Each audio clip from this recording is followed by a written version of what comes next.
David Reinhardt with Geekenstein Media, and who am I here with? I'm Seth Parker from Young Horses. And we're here to talk about Octodad, Dadliest Catch.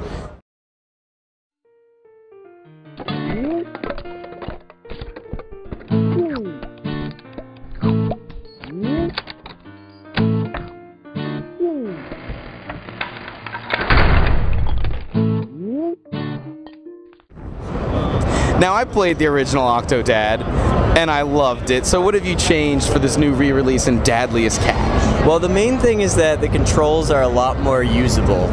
It's just polished, the art is up, the art style is up, the audio is better.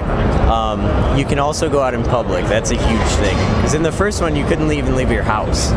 But if you're a secret octopus dad, how on earth could you go out in public? You have to be really stealthy about it. You're gonna make a huge mess. There's no way around that. But if you make a mess while people aren't watching, it's okay. So you have to be secretive. Now, how the hell did you make this work on a controller? We just tried out a bunch of different schemes. We're still trying to work out the bugs just to make sure it feels smooth, but it actually was pretty easy. Like, we just came up with some controls, tried it, and it just feels nice. It does feel really good. Now, as the sound designer, I have to ask, the sound is by far one of the funniest parts of the game.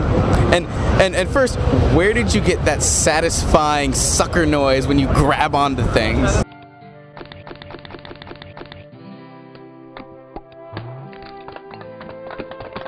Well, I've played around with a lot of stuff. For the suckers, I think it's mostly just me slurping.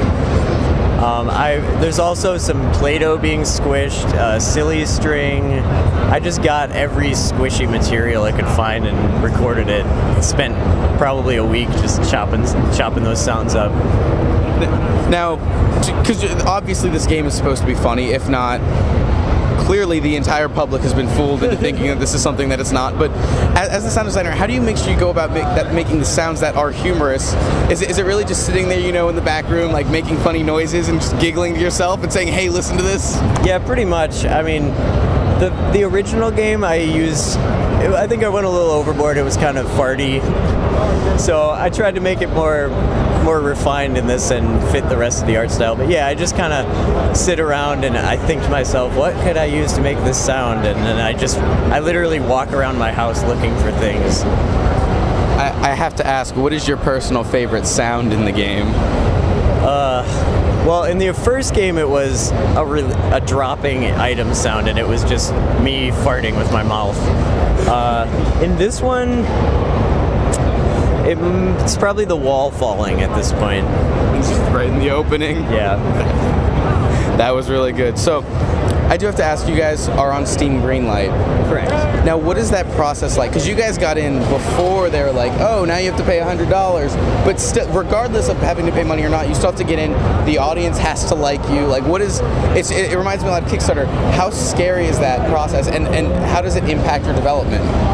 It wasn't too scary because we were pretty comfortable. We had a good fan base. We knew that our Kickstarter was successful, so we knew we had a good chance. But it was kind of just like, submit your game and then tweet about it constantly. And really what's helpful is we've had people like Notch say, hey, go vote for these guys, or, you know, big name guys like that support us, and that's how we've gotten a lot of traffic. It was pretty smooth though on Greenlight. Did you guys have any sort of release window when we can? We're looking at probably January. I don't want to say anything too solid, but window, and it's good.